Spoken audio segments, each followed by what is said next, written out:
Hello students, so now we shall discuss about derivation of gas laws.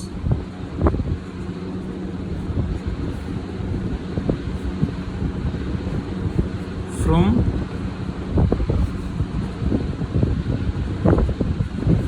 kinetic theory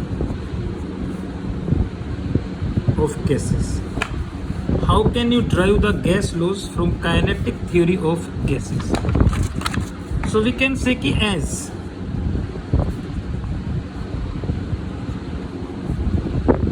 kinetic gas equation is what? PV is equal to 1 by 3 mnv square. Equation number 1. यही है कि नहीं? Here P is the pressure of gas, V is the volume, and m is the mass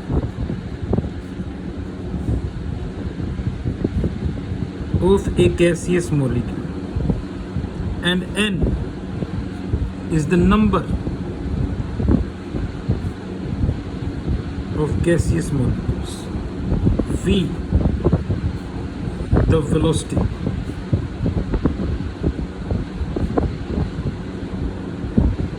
Of gaseous molecules.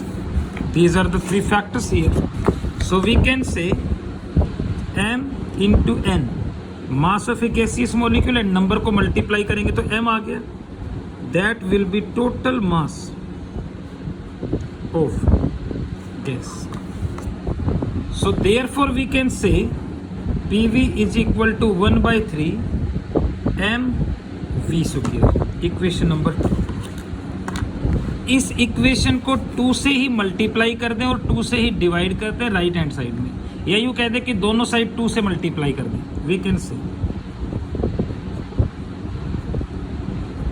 Multiplying equation 2 by 2 on both the sides. तो इधर भी multiply करेंगे तो इधर जाके डिवाइड हो गया, यानी PV is equal to 2 by 2 into 1 by 3 mv square. So therefore PV is equal to 2 इधर ले आए, 3 इधर ले आए, 2 by 3 into 1 by 2 mv square, and this is equation number 3. तो यहाँ पर जो 1 by 2 into mv square है, that is equal to kinetic energy. This is known as average kinetic energy of gaseous molecules. ये एवरेज काइनेटिक एनर्जी हो गई gaseous molecules की. Okay, यानी kinetic energy is equal to half mv square. तो इस factor की जगह kinetic energy put कर देंगे. So therefore we can say PV is equal to 2 by 3 into E. E is the kinetic energy of gaseous molecules, and this is equation 4. Okay, so PV is equal to 2 by 3 into E. Okay, and we can say कि as according to kinetic theory of gases के according आपने last postulate किया था कि जो kinetic energy है that is directly proportional to temperature. नहीं, यानी kinetic energy is directly proportional to temperature. So therefore E is directly proportional to T, और proportionality साइन को हटाने के लिए कांस्टेंट लगा दिया K, तो E is equal to K into T. Equation number 4. And here K is the constant of proportionality and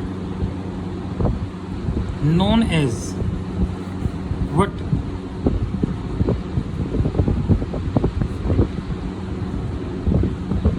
Boltzmann constant.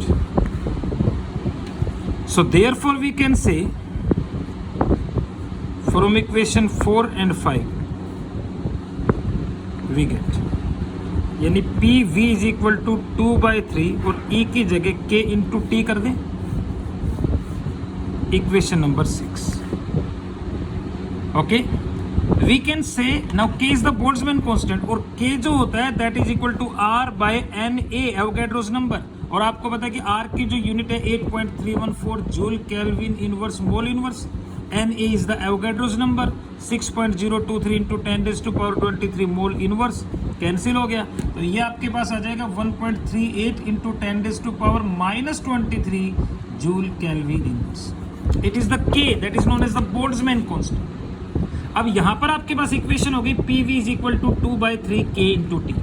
तो देखो when temperature is kept constant, तो अगर हम टेम्परेचर को कांस्टेंट रख दें देन 2/3 तो इंटीग्रल है, तो ये तो है ही कांस्टेंट, के का मतलब है ही Boltzmann constant.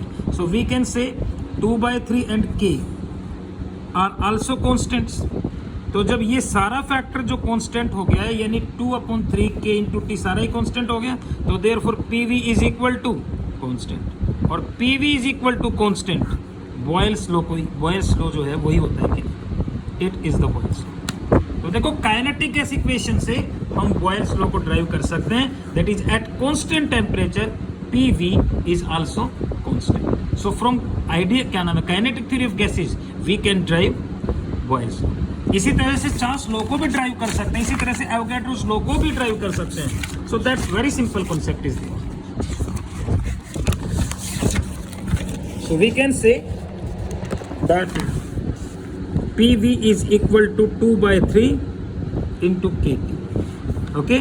And another we can say T को हम इधर ले आए तो V upon T is equal to 2/3 into K by P.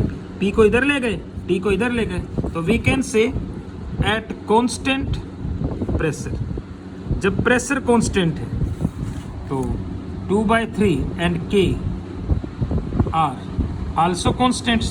तो ये तो कांस्टेंट्स हैं ही, तो देयरफॉर वी कैन से कि V upon T is also constant, okay? And definitely this is known as Charles law. So PV is equal to constant that is the Boyle's law, PV upon constant it is the Charles law. तो ideal gas equation जो है वो PV is equal to nRT इन्हीं से drive होती है। तो we can say कि काइनेटिक थ्योरी ऑफ गैसेज या गैस लॉज या आइडियल गैस इक्वेशन सारे एक ही फैक्टर्स हैं। तो हम काइनेटिक गैस इक्वेशन से बॉयल्स लॉ को ड्राइव कर सकते हैं, चार्ल्स लॉ को ड्राइव कर सकते हैं। That's very simple. अब देखो आइडियल गैस क्या नाम है काइनेटिक थ्योरी ऑफ गैसेज में आपने कॉन्सेप्ट स्टडी किया कि PV जो है that is equal to 2/3 into E। और आपको पता है कि एज आइडियल गैस इक्वेशन क्या होता है कि PV is equal to nRT।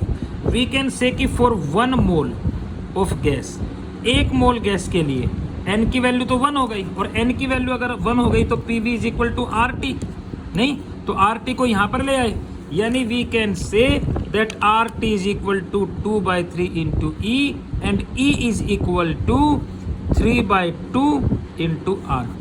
So E is the average kinetic energy. तो आप देख सकते हो कि गैसियस मॉलिक्यूल्स की जो एवरेज काइनेटिक एनर्जी है that is directly proportional to temperature, मतलब और किसी फैक्टर पे डिपेंड ही नहीं करती। अगर टेम्परेचर सेम है तो सभी गैसेस की एवरेज काइनेटिक एनर्जी भी सेम होगी। हीलियम की एवरेज काइनेटिक एनर्जी, हाइड्रोजन की काइनेटिक एनर्जी, O2 की kinetic energy, average kinetic energy of all these 3 gaseous molecules is equal, that is independent to their molecular mass. यानी 1:1 का ratio रहेगा अगर temperature change करेंगे, तो सिर्फ और सिर्फ जो है वो आप देख सकते हो टेम्परेचर पे डिपेंड करती है, और R तो होता ही है कांस्टेंट। तो क्लियर सा कॉन्सेप्ट, ठीक है ना? तो वी कैन से कि average kinetic energy of A gaseous molecule does not depend upon its molecular mass, इसके मॉलिक्यूलर मास पे डिपेंड नहीं करती। तो ये इक्वेशन आपने जो है ना वो बिल्कुल दिमाग में रखनी है, average kinetic energy 3/2 into RT, ये फाइंड आउट कर सकते हैं। ठीक है भाई, तो एक कॉन्सेप्ट ये हो गया about the derivation of gas laws from kinetic theory of gases, and into the next lecture we shall discuss about ideal and real gases. Okay.